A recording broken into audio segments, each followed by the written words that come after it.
So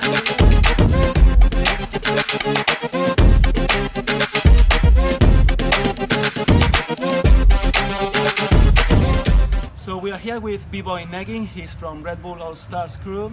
He's a very popular b-boy in the scene, and we're gonna make him some questions. I started breaking when I was 12 years old, so that was back in, I think 2000, something like that. I'm 29 now, I can make the math. Yeah, I started when I was 12, but I started with capoeira, doing martial arts when I was 4 years old. So definitely my approach from capoeira into breaking was what put me out there in the mat. Do you still train capoeira? Yeah, still capoeirista, still play. How many days a week do you train? Well, I train all the time. If I'm talking to you right now, I'm training, you know. So my approach into training is more than just physical, you know. I train my perspective, my creation, my ideas, my experience that I'm living in the moment. So I'm constantly training, you know, constantly learning something, constantly questioning, you know. So I train all the time.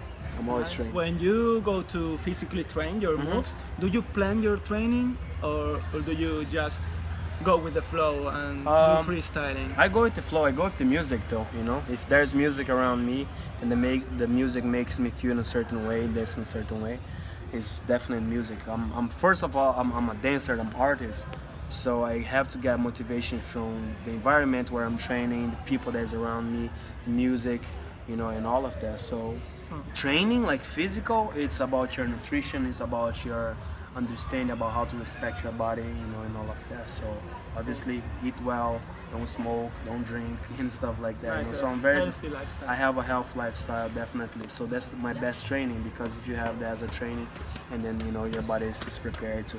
What makes you different from other b-boys?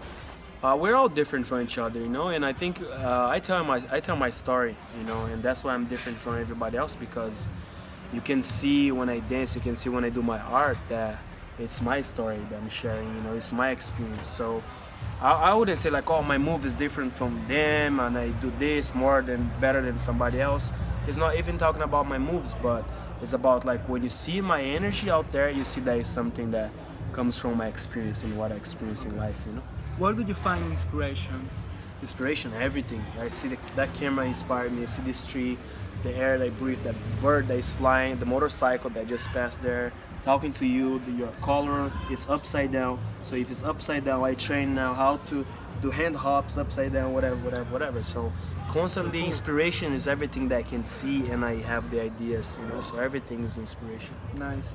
What do you do when you feel that you can't progress anymore, when you feel stuck with a move or you can't improve your skills? Well, anymore?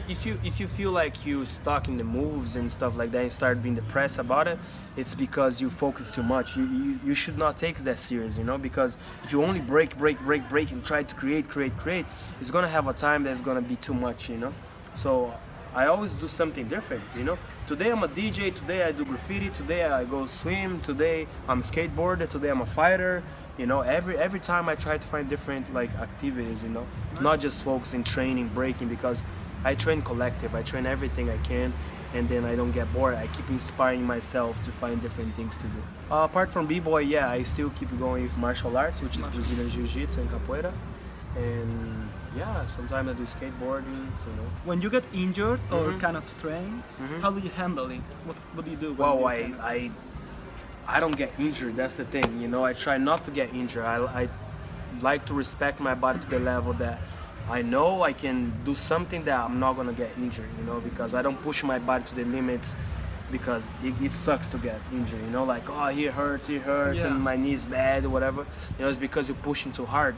So I go with the flow, like I really train the way I can, and then if I feel something is bad, it's gonna happen to my knee or whatever, I shift to the other side, I change my mentality, I take a break. So it's more about respecting yourself, so you can avoid to happen, you know, like an injury. If the injury happens, and then yeah, then take some rest, take a break, and you know, feel how you feel.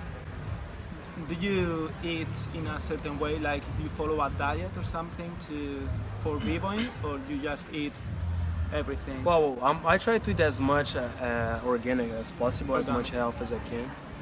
I'm almost vegan. I'm not 100% vegan yet, but most of the time that I try to have a diet is vegan diet. And definitely, I think for us, the worst thing that you can do for your body when it comes like to nutrition stuff is dairy. You know, it's like, so milk products. cheese, yogurt, milk, and those stuff, because those are the type of substance that doesn't detox from your body, you know, so your body becomes weaker and your immune system cannot fight with that, and then, you know, so that reflects into your health, you know. What do you think are the biggest mistakes that people make when they train b-boying? Any people that train is that they don't understand the perspective of like, okay, if you're driving right now, you're not looking down, right? You're driving this way, you're aware of everything, right? If you walk in the street, you're watching people. When you train, you look down. That's the first mistake, because you're looking down, so you don't see what's around you, and you don't change your energy with the people that are around you, you know? So it's about really understanding like, wow, how can I really build up my energy in a way like I can see something, the way I can express myself in that way, you know?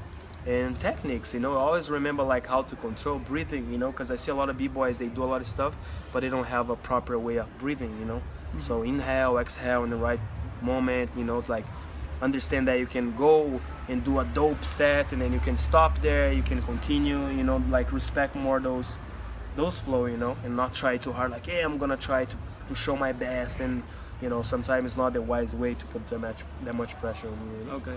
What would you say to your younger self back then when you started? If you could do that. Well, I remember how I started, you know, I started by myself, just watching like videotapes and stuff, and, you know, I always like took like my time from like, okay, I want to develop my own style, I want to develop my own flavor, and that's telling my story, bringing capoeira into this, you know, art form of breaking, and, you know, continue doing something like that. So I remember being very excited to create my own style and putting myself out there, my name and my country, where I come from, you know, and I represent that. So I just remember like being very proud of where I come from and my style and my approach into the art form and what I do that inspires so many different people nowadays, you know. What do you think of the foundation and basic moves? Do you think we have to train them every day? Yeah, it's important. Yeah, it's important. Foundation is freedom, you know, like you're free to do whatever you want to do, you know, as long as you respect the art form. So if there's some, you know, traditional ways that New York City break did, or, you know, like, or California or Hustle Kids, anybody else, like any crews that put it out there, put a foundation to it, it's good for you to know and understand why they break in a certain way, you know, and also bring your flavor into it, bring your own foundation, you know, because that can inspire you and then keep progressing, you know. It's all about, this coach is all about you bringing something to the table, you know, so that's knowledge. So. And what do you think about biting? I see biting as two things. It's like a good lie and a bad lie, you know. Sometimes some people that bite, they're not aware why they're biting. They just get so much inspiration from the person or whatever, and ended up like having similarities in certain moves. Sometimes the person bites like, wow, you know, yeah, he bite my move, but I don't take it as bad, like, hey, you bite my shit, I don't wanna, you know, I'm mad at you. I'm like, oh, the guy just bite my thing. Okay, I'm gonna show him I can do it better, you know, and I'm gonna actually call him out if he bite my thing. Like, I wanna ask why he bite my shit, you know, not necessarily in a battle. I'm like, yo, I noticed you have a similar move than mine.